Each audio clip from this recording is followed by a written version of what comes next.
Assalamualaikum warahmatullahi wabarakatuh. Bertemu lagi dengan Amus Channel. Kali ini kita akan membahas mapel Quran Hadis kelas 9 bab 4 di semester 2, yaitu menempatkan bacaan gharib dalam Al-Quran, membentuk sikap cermat, imalah, ismam, tashil, nakal, dan mat atau qasar.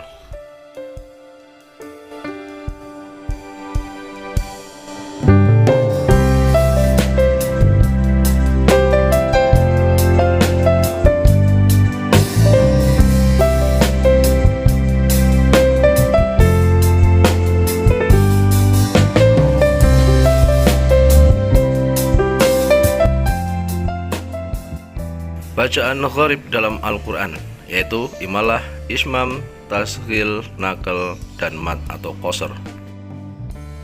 Pengertian gharib dalam mempelajari Al-Quran, kadang kita menjumpai bacaan-bacaan yang tidak sesuai dengan kaidah bunyi atau dalam ilmu aswat. Bacaan-bacaan tersebut dikenal dengan istilah gharib. Gharib merupakan isim sifat dari kata gharaba yaghribu, yang artinya tersembunyi atau samar. Menurut ulama qura, gharib artinya sesuatu yang perlu penjelasan khusus karena samarnya pembahasan atau karena rumitnya permasalahan, baik dari segi huruf, lafal, arti, maupun pemahaman yang terdapat dalam Al-Quran. Adapun bacaan gharib yang akan kita kaji pada bab ini antara lain imalah, ismam, tashil, nakal, dan mat atau qasar.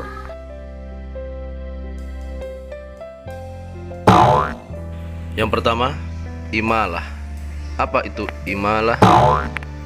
Secara bahasa berasal dari lafal amala yamilu imalatan, yang artinya condong atau miring. Secara istilah, imalah adalah 1. Mencondongkan bacaan harokat fathah pada harokat kasroh sekitar 2/3-nya. Yang kedua, memiringkan bacaan fathah ke arah bacaan kasroh atau memiringkan bacaan alif ke arah ya. Menurut Imam Hafiz, bacaan imalah dalam Al-Quran hanya ada satu, yaitu dalam Quran Surat Hud ayat 41 juz 12. Pada pertengahan ayat tersebut terdapat lafal majroha yang dibaca imalah menjadi majreha. Wa qala irkabu fiha bismillahi majreha wa mursaha inna rabbi laghafurur rahim.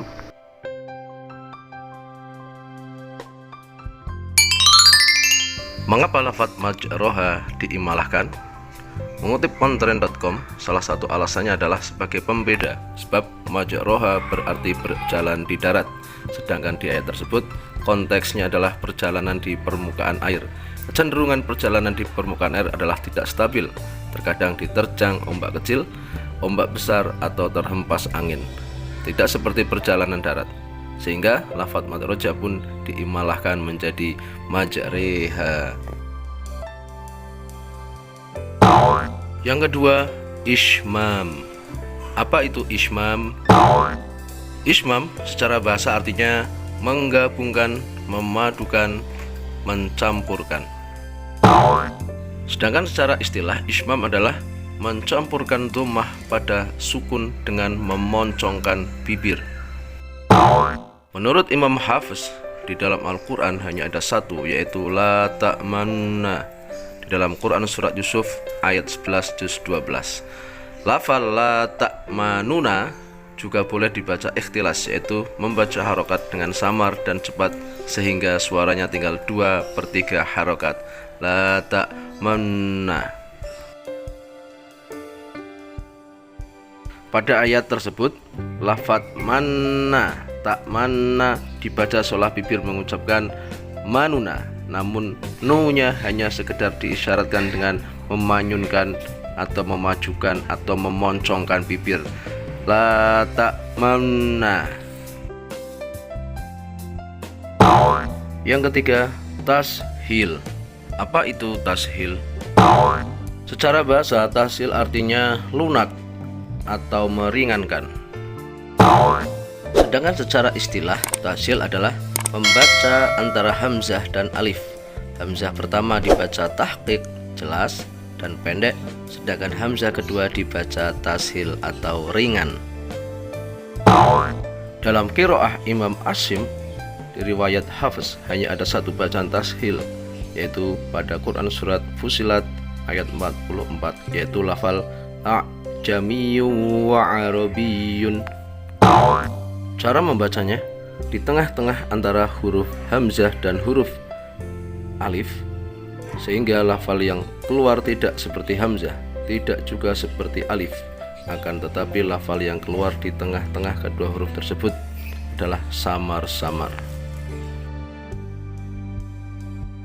Mengutip pontren.com, mengapa bisa ada bacaan tashil? Karena apabila ada dua hamzah kotok bertemu dan berurutan pada satu lafaz, bagi lisan orang Arab akan terasa berat melafadzkannya, sehingga lafaz tersebut ditashilkan atau diringankan. Jadi pada bacaan a'jamiyyun ada dua hamzah dan alif, maka alif diringankan atau dibaca ringan menjadi a'jamiyyun. Yang keempat adalah naql. Apa itu naql? Menurut bahasa, naql berasal dari kata naqala yanqilu naqalan, yang berarti memindah atau menggeser. Dan menurut istilah, naql adalah memindahkan harokat hamzah ke huruf mati sebelumnya, dan setelah itu hamzahnya dibuang. Dalam qiraah Imam Asim riwayat Hafiz hanya ada satu, yaitu pada kata bi'sal ismu dalam Quran surat Al-Hujurat ayat 11. Cara membacanya, lafaz bi'sal ismu selanjutnya dibaca naql dengan bi'salismu, yakni memindahkan harokat alif kasroh pada huruf lam yang mati. Bacaan yang awalnya bi'sal ismu dibaca secara naql menjadi bi'salismu. Berikut adalah Quran surat Al-Hujurat ayat 11 selengkapnya.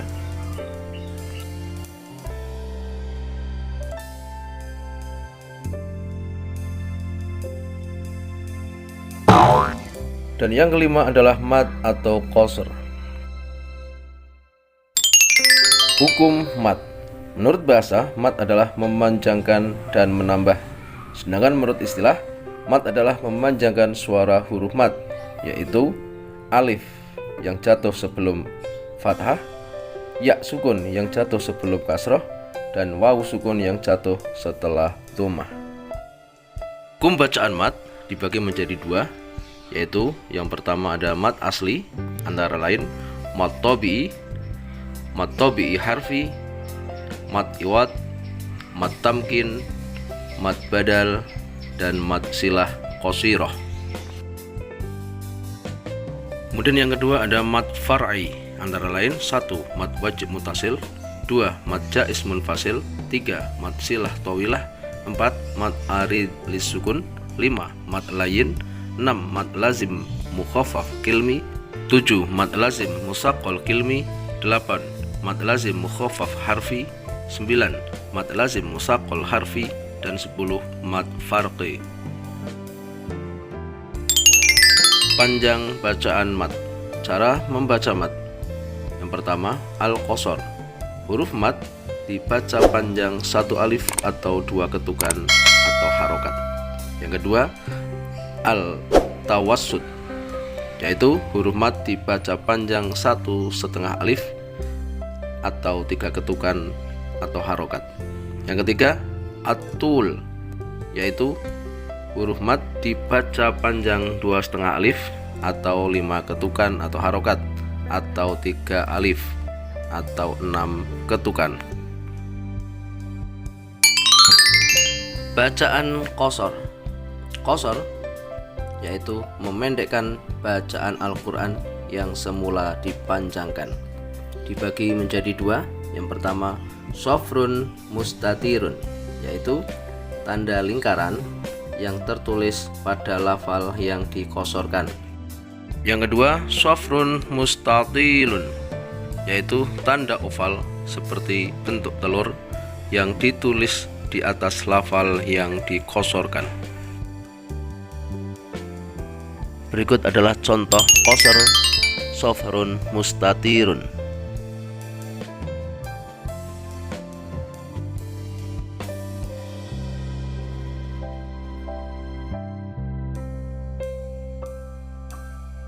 Dan berikut adalah contoh qasar safrun mustatilun.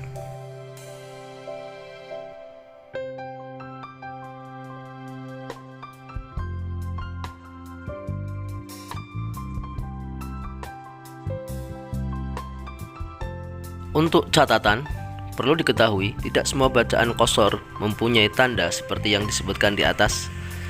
Masih banyak lagi bacaan qasar dalam Al-Quran sebagai mana bacaan yang lazim digunakan Imam Hafiz seperti berikut.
Demikian pembahasan kita di bab keempat, yaitu tentang gharib, bacaan gharib di dalam Al-Quran.